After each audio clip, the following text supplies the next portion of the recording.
I'm gonna be real. You're not gonna be something that I'm not. She was a light. Sister of Athens domestic violence shooting victim speaks out. A Limestone County family is grieving the loss of a vibrant young woman who police say is believed to be the victim of a deadly domestic violence shooting on New Year's Day. Athens police say 26-year-old Alexis Garth died at Huntsville Hospital after being shot multiple times. Garth's entire family is still processing her death. How he spoke, he loved my sister. Garth's sister, Miracle Scott, said, I didn't think it would come to this point at all. I didn't. Miracle Scott is Garth's younger sister. She says she last saw her sister about an hour before she was shot. She was a light, very family-oriented, a great friend, Scott said. You could talk to her about anything. She would light up a room by just walking in it. Beautiful smile, just an all-around good person. Definitely somebody who didn't deserve to die like this. Scott says her sister was shot 5 times by Kyron Yarborough at a home the two shared on Oakdale Ridge Lane. Athens police say Garth was found on the driveway before being rushed to Huntsville Hospital, where she later died. The shooting happened in front of her 3-year-old daughter. She understands my mommy died, Scott said about Garth's oldest daughter. My mommy is asleep at the hospital forever. Garth also leaves behind a second daughter, too young to understand what happened. Yarborough is the child's father. Scott says Garth recently expressed interest in getting out of the relationship with Yarborough. You took somebody's sister, Scott said. You took the mother to your daughter. You took somebody else's daughter. You could have just let her leave rather than taking her life. Scott says she wants Yarborough to remain behind bars for as long as possible. I found a video of the mom talking on Facebook Live about what happened and the events that led up to her daughter's death. And it's very touching, very detailed.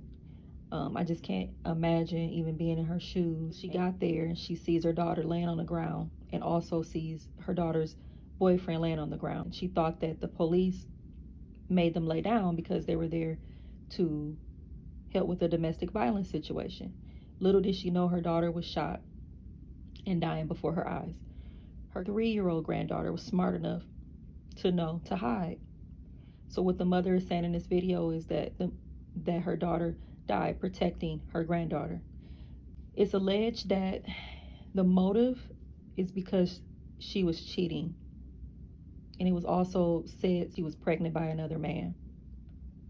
Regardless of the reason, nobody deserves to die like that, like an animal, like just shot down on the street. These stories are becoming more and more common, and it's sickening.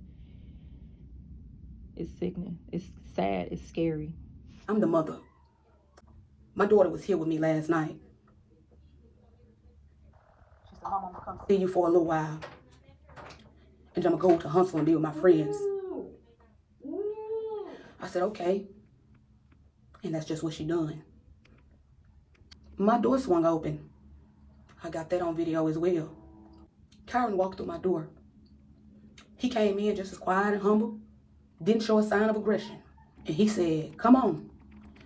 I'm gonna trail you home. 15 minutes passed and Miracle phone rung, not mine. And Miracle jumped up and said, I'm tired of this shit. She said, I'm sick of this nigga putting his hands on my sister. And you know what I said? I said, I am too. While we in progress of getting to my daughter's home, she called back and she laid the phone down. I'm gonna tell you what he said on my son. He's 6 feet deep. And I'm finna have to put my daughter there with him. She said, Karen, she just a baby. Why would you hurt her? He said, I'm gonna kill her, I'm gonna kill you, then I'm gonna kill myself. I started hollering. So I called 911. Yeah, me. I called 911. Me. I called him and I said, could y'all please send the police to my daughter's house? My grandchild in the house and my daughter and her baby daddy. And he got a gun.